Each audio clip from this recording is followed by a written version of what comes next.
Student outcomes are what matters most. And the superintendent of Charlotte-Mecklenburg Schools is kicked to the curb. Tonight, we're learning more about what went on behind the scenes that led up to the firing. And Superintendent Earnest Winston spent nearly 3 years at the helm of CMS. Well, the rumblings came suddenly yesterday, but the board says they had to do it, and they released part of Winston's personal record to prove it.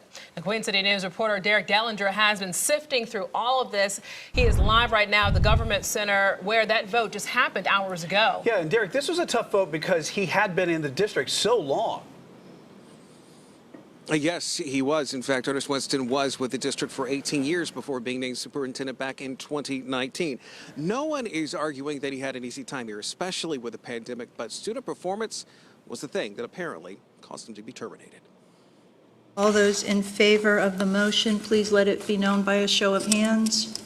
And just like that, it was done. Within the first few minutes of today's emergency meeting with the CMS Board of Education, it was clear on how this was going to go. Earnest Winston was out with more changes on the way. We believe that a different leader is needed to shore up this district and place our students on track to achieve high goals in literacy, math, and career and college readiness. The decision was not an easy one. Despite a 7-2 vote, some board members felt Winston had been dealt a bad hand, circumstances beyond his control. No cause, another legal term could be established. Change in leadership sets us back.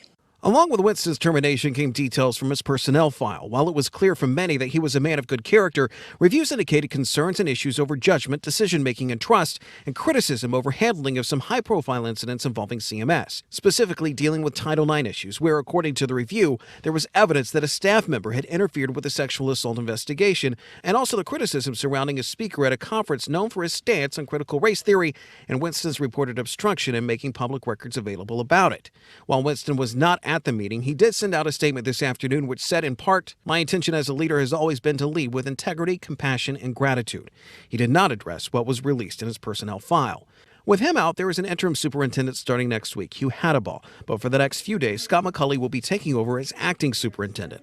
McCulley says for now, it will be business as usual while they work to address what led everyone here today: student performance. We've got 140,000 students that are counting on us to help them be successful, and that's really where the priority is.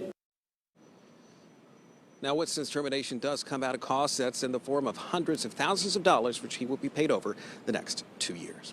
Live in Uptown, Derek Dellinger, Queen City News. Derek, thank you for that.